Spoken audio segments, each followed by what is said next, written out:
Crazy can be a bit of a strong word, but in today's video we're talking about passionate individuals who nearly lost their lives performing stunts for our entertainment. Kinda like this guy who nearly died due to a failure in the vehicle's brakes, and this lady who was drowning during a take. But before all that, let's talk about our beloved Sheriff Woody. Tom Hanks. Tom Hanks, one of Hollywood's most famous actors and filmmakers. I loved his Band of Brothers miniseries, but my favorite performance of his has to be him voicing Sheriff Woody in the Toy Story film series. Hey, who's got my hat? Look, I'm Woody! Let's be honest, he's a big part of a lot of our childhoods, and some of our adulthoods. But did you guys know we almost lost him? Yes, during the movie we almost lost our beloved Tom Hanks. Cast away to be exact, when Hanks played a man named Chuck Nolan. Hanks shared in a 2009 interview with BBC Radio 1 that while working on set he had received a leg injury. This leg injury was a cut that later had gotten seriously infected. According to Hanks himself, when he had a doctor look at his sore, the doctor immediately advised him to get admitted into the hospital. Why is that? Well, because the infection wasn't drained out of him. It could actually poison Hanks' blood and kill him. The irony of playing a role in a survival drama film, only to later fight for your own survival in real life. Tom Cruise. Tom Cruise is famous for wanting to do his own stunts, and boy does he rock doing them. Come on, have you guys seen him in his Mission Impossible movies? Even though I actually barely watched those things, though, Tom had me glued to the screen for a solid hour for the one that I did watch. Back in 2003, though, Cruise nearly lost his life in the epic period action film The Last Samurai. In Tom Cruise style, the actor insisted on doing his fight scenes for the movie. During one of these moments, a technical fault nearly led to his untimely demise. In one battle, he and his co-star, Hiroyuki Sanada, approach each other on mechanical horses. Sanada's horse was actually meant to stop a split second before he could swing at Cruise's head, but it malfunctioned and carried on its charge towards the honorary actor. Tom said it was only because of Sanada's expert martial arts skills that he barely escaped with his life, as the sword was just 2.5 centimeters away from his neck. Jeez, talking about living and dying for your craft. Jason Statham. Man, action movies are starting to sound more and more like a health hazard. There were a road sign to be one of those mini electronic boards flashing red on and off. However, action stars don't seem to want to listen to that sign. Case in point, Jason Statham, who we almost lost while filming The Expendables 3 in 2013. I know what the movie title suggests, but don't let the real become real. According to Statham, he was test driving a truck they were supposed to use for a stunt scene. When Jason was satisfied with the small drive, he hit the brakes, except it didn't work. He then went on to hit two camera operators, both of whom he feared he might have killed, and found himself free-falling into the Black Sea. Soon he was 10 meters underwater in heavy clothes in a quickly descending truck. Thankfully though, the former diver had his wits and escaped through an open window, swimming his way back to the surface. Gotta give him this. Anybody else, he might be reading their obituary. Jennifer Lawrence. People of Panem, we fight, we dare, we...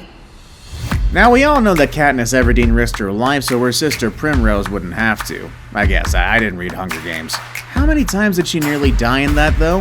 According to my friends who actually read and watched the movies, a lot. But did you know that the actress who brought Katniss to life almost lost her own? In The Hunger Games Mockingjay, Jennifer Lawrence almost choked to death because of a malfunctioning fog machine. According to sources, the crew was in the process of filming a scene where Katniss, played by Lawrence, leads a group of people through a tunnel. During this sequence, the tunnel would suddenly fill with smoke. However, one of the fog machines malfunctioned and spewed far more smoke than it was supposed to. Before the tech crew could handle the situation, everybody had vanished into the thick haze and were choking, gagging, stumbling, and lost. Thankfully though, the star and the other people were rescued before anything even worse could happen. She reported suffering from nausea and vertigo as an effect of the mishap, and honestly, I'm glad it's only that mild. Johnny Depp. My ship makes me captain. They be my choice. That makes you shot man. Good old Depp. Fresh off of his court case, and also the good old Captain Sparrow. The man's a comedic genius. When I was younger, I really wasn't much into the Pirates of the Caribbean franchise, and while I'm still not, I definitely respect Depp's work as an actor. While he may mostly be known for his role as Captain Jack Sparrow, he was also in another movie called The Lone Ranger, where he actually had a very bad experience. Depp was nearly killed in that flick when he got thrown off his horse and trampled on the ground. While riding through the desert with co-star Hammer, the horse is sped up and Depp's steed bucked, causing him to lose his grip and fall to the side. The horse didn't care though, and continued to gallop as the actor clung to its mane before falling onto the ground. You can see his bruise here from when the horse had clipped him on the chest. Still, despite it all, Depp found a way to make light of the situation. The crew reportedly heard him joking, "Chicks dig a broken bone." Oh god, Johnny, I'm so glad you're here. Brendan Fraser. You can run, but you can't hide. Who is another movie adventurer you know aside from Indiana Jones? What's that? Rick O'Connell? I mean, yeah, I guess he really works, but I'm talking about Brendan Fraser. Friggin' love the guy in The Mummy and George of the Jungle. But of course, like with this list, Brendan almost died. He was so close to death that he had to be revived, for God's sakes. During the filming of The Mummy, there was a stunt scene that they were filming that required Brendan to be hung from a noose. Oh god, I can see where this is going. That one sentence enough is highly problematic. I guess it's no surprise for any of us where this one went wrong, though. After reviewing the first close-up shot of the hanging, the director asked the actor to do another after the crew adjusted the rope tension, to which Fraser agreed. Next thing Brandon knew, though, after being unable to stand on his tippy toes during a second adjustment, an EMT was calling out his name. He had lost consciousness after actually getting choked. He was quoted as saying, "I remember seeing the camera start to pan around, and then it was like a black iris at the end of a silent film," which is how he described the incident. I don't know, maybe he should have declined when the director had asked that one. Isla Fisher. Now You See Me is a movie franchise I've yet to watch, but yeah, I'll get around to it eventually. Others, though, found the movie about a bunch of former street magicians quite intriguing. But though I haven't seen the film myself yet, even I heard how Isla Fisher almost drowned to death in one of the Match Tricks performances. According to an article on Lad Bible, Fisher, who starred as escapist Henley Reeves, started drowning after her bottom chains got stuck to the side of the tank. She had been quoted saying, "Yeah, I was very scared and I was banging and saying, 'Set me free,' but everyone just thought I was doing fabulous acting. They thought I was being Meryl Streep in the tank. Actually, I was drowning." What's worse is that they had all the safety procedures, such as quick-release switches that would have emptied the tank in 70 seconds, only to realize they forgot the essential thing: safety signals if something went wrong. Oh man, that had to be traumatizing for her. George Clooney. The injury that George Clooney suffered from filming Syriana was so bad that the award-winning actor considered ending his own life. Syriana is a political thriller film loosely based on former CIA case officer Robert Baer's memoir, See No Evil. Given the nature of Baer's work, it's no surprise that there would be some difficult moments that would be included on screen, including one of torture. It was so much that it actually sent Clooney to a very dark place. During the torture stunt, it went wrong, resulting in Clooney's skull being cracked open. If that wasn't harrowing enough, it was found that Clooney also suffered a 2.5-inch rip in the middle of his back, a 1/2-inch tear in his neck, and was leaking spinal fluid to the point of it coming out of his nose. For over half a month, the actor had to be injected with blood and painkillers, the latter of which didn't go well with his stomach. This and the pain of the injury itself sent Clooney thinking of the nearest way to go about his death. Thankfully, though, he recovered and is in a much better state of mind. Jaimie Alexander. Sometimes we have to believe our favorite actors or actresses are superheroes. Take Jaimie Alexander for example. She suffered a back-breaking injury on Thor: The Dark World sets, but still healed fast enough to go back to work after a month. Now, what exactly was the injury, though? Well, this is what the actress said during an interview with the New York Post. It was raining, it was dark outside, it was like 5 in the morning, and I went down a metal staircase and slipped a disc in my thoracic spine and chipped 11 of my vertebrae. I knocked my left shoulder out of place and tore my rhomboid on my right side. It took me out of filming for an entire month. Ah, jeez, hearing about it makes me want to go to a spa for a good massage. At least her costume protected her from sustaining more injuries, though. I'm not too big a fan of the superhero genre at this point, except for the boys, but hey, I might just go watch Thor: The Dark World just for her. Martin Sheen. A lot of things happen behind the scenes of Apocalypse Now, a movie loosely based on the novella Heart of Darkness. Mass personnel firing while on set, people coming down with various tropical diseases, and helicopters constantly being recalled by the Philippine government to fight in a war against rebels. Out of all the things that went wrong, though, one stood out: Martin Sheen suffering from a heart attack in the jungle. At the time, Martin Sheen had been battling his demons, namely alcohol and drugs. That paired with the intense pressure of filming and the movie's dark existential theme took its toll on Sheen. He would later suffer a heart attack in the middle of the Philippine jungles, but that's not all. Sheen had to crawl half a mile through the dense foliage to find people and get medical attention. Oh man, that's just nuts. Sheen was back after a month, but still, just that experience has got to be harrowing. On the bright side, his film became one of the most influential flicks of all time, so that's good. Gerard Butler. Gerard Butler, who once played the iconic King Leonidas in Zack Snyder's film 300, nearly died while working on another. While filming a scene for the movie Chasing Mavericks, a 2012 biographical drama film in which he played Frosty Hessen, a wave crashed over Butler's head, keeping him below the surface for almost a minute.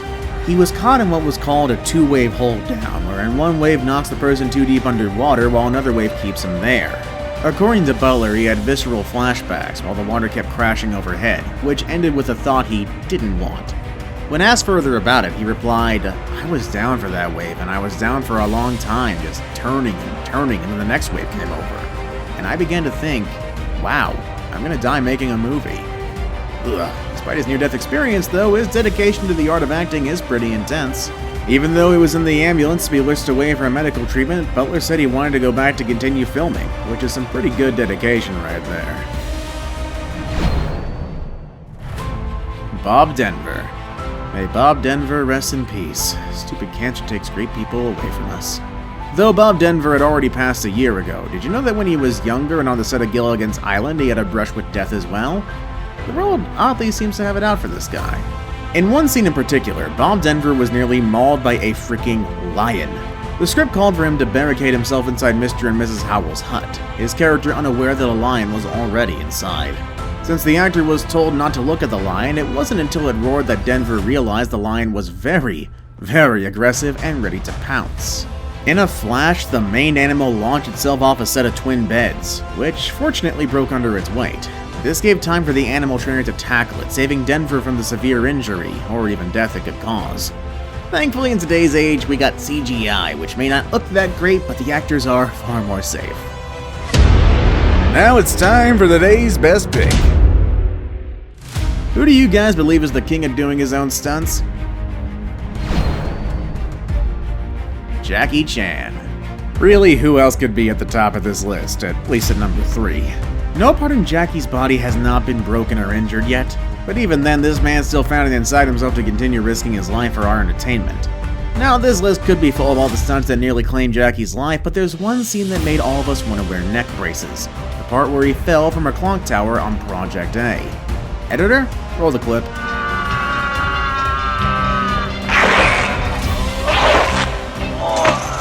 Ooh, that fall on his neck is bound to hurt. In fact, on Good Morning America, Jackie shared that even 2 years after the incident, he still felt the pain from the fall. What's more is that he didn't only do that take once and not twice or thrice either. It took the crew 7 days to film Jackie tumbling, falling, and injuring his neck before anybody was satisfied. Friggin' perfectionists. This is why I enjoy his animated adventures better. Thankfully though, Jackie is still alive and kicking. Heck, in 2019 he even released his book. Time to head to the bookstore, everybody. Sylvester Stallone. To those who have done any combat arts, be it wushu, arnis, boxing, muay thai, krav maga, etc., how often did you get injured? Me personally, I haven't done as much combat training, but I would like to get into boxing, which I know can be pretty painful. But Sylvester Stallone kinda beats us both, and probably most of us at this point. While filming Rocky IV, Stallone suffered from a swollen heart after Dolph Lundgren punched him in the chest. In a documentary, he said, "It pulverized me. I didn't feel it at the moment, but later that night, my heart started to swell." His blood pressure was reported to have gone as high as 260, with people around him thinking he was about to meet the angels and Jesus soon. Stallone was then swiftly put on a flight from Canada to an ICU in California, where he stayed for 4 days. Most intense of it all, though, after he got out, he flew back to finish the fight. Again, dedication. Before we move on, I've got a little challenge for you that'll take 5 seconds to complete. So here's the deal. You just leave a like on this video, smash that subscribe button and hit the notification bell, and you will get 25 years of amazing luck. Try it, it really works.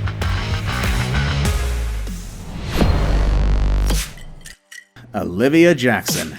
I hate the Resident Evil movies. I hate what the director and his wife did to the Monster Hunter movie. And now I have even more of a legitimate reason to hate those movies. This is because of Olivia Jackson, who unfortunately had a very terrible accident and then got some really bad press afterwards because of the director. Olivia Jackson was Mila Jovovich's body double in Resident Evil: The Final Chapter. During filming in 2015, a stunt went horribly wrong when Olivia was cast to do a technically difficult high chase scene instead of the contracted fight sequence. While performing the act, the operator of the crane camera didn't lift the gadget in time, causing Olivia to crash right into it. Because of that, she suffered numerous debilitating injuries, and later even lost an arm. Of course, the production company and the director, being the classy people they were, they aided her at every